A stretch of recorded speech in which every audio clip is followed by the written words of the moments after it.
Have you ever felt completely disconnected from your own body?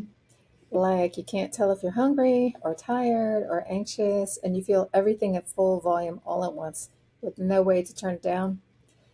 If you've experienced trauma, there's a very real neurological reason that that happens. And today we're talking about something that doesn't get nearly enough attention in conversations around PTSD, and it's called interoception. So, first, what even is interoception? So, you can think of it as your body's internal reporting system. It's the sense that tells you your heart's racing, that you're full after a meal, that your bladder needs emptying, that something feels off before you can even name why. It's distinct from your five outward facing senses. Interoception is all inward. It's how your brain reads signals from your organs, your muscles, and tissues and makes meaning from them. And here's the thing, it's not a small peripheral system. The insula, the brain region most associated with interoceptive processing, is deeply connected to emotional regulation, decision making, and your sense of self. Your interoception is basically the foundation of how you experience being alive in a body. So, trauma rewires the nervous system in profound ways. The threat detection network, that amygdala, the hypothalamus, the brainstem, so parts of your brain, gets recalibrated. And after trauma, the system that's supposed to protect you starts running on a hair trigger, or sometimes it goes eerily quiet. And this directly affects interoception in two major ways. The first one is hypervigilance to body signals. So, for many trauma survivors, ordinary physical sensations become alarming. A slightly elevated heart rate doesn't just mean you walked up the stairs too fast, it feels like danger. A tight chest isn't tension, it's a threat.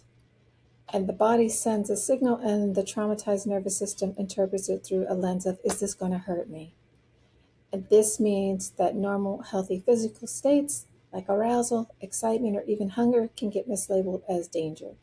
The body becomes a place of false alarms and fear. And that's exhausting in ways that are very hard to explain to someone who hasn't lived it. Now, the second thing that this does is um, it creates numbness. So, on the opposite end, many trauma survivors experience a kind of internal static. They stop receiving clear signals, like they don't notice they're hungry until they're shaking. They don't realize they're exhausted until they collapse. So, they don't eat, sleep, or drink when they need to. They just don't get the signals, so having a schedule seems impossible. They feel emotionally flat, disconnected, not because they don't have feelings, but because the channel between the body and awareness has just been disrupted.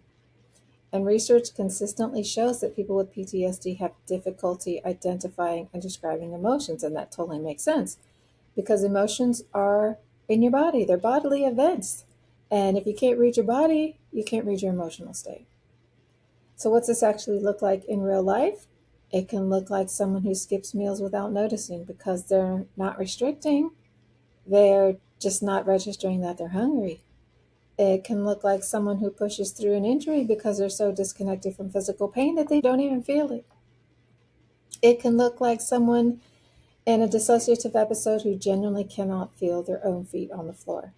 It also shows up in relationships. If you can't track your own emotional state in your body, reading other people's emotional states becomes much harder too. So, interoception underpins empathy, it underpins intimacy, it underpins the ability to say, I notice something is wrong and I'm going to tend to it. And critically, it affects therapy outcomes. Many trauma treatments ask people to notice what they feel in their bodies. But if your interoceptive system is dysregulated, that instruction can be confusing at best and re traumatizing at worst. And since lots of PTSD sufferers don't know about this, they don't ask for what they need from a therapist. They don't report these types of things to their therapist, and they can feel like they're failing in treatment. The good news is that interoception is trainable. The brain retains plasticity, and the body brain connection can be rebuilt carefully and with the right support. Approaches like somatic therapy, sensory motor therapy, yoga for trauma, and even certain mindfulness practices, especially designed for trauma survivors, can gently rebuild interoceptive awareness. And the key word is gently. Flooding an already dysregulated system doesn't help. So if any of this resonated with you, if you felt like a stranger in your own body, I want you to know that it's not a weakness and it's not permanent.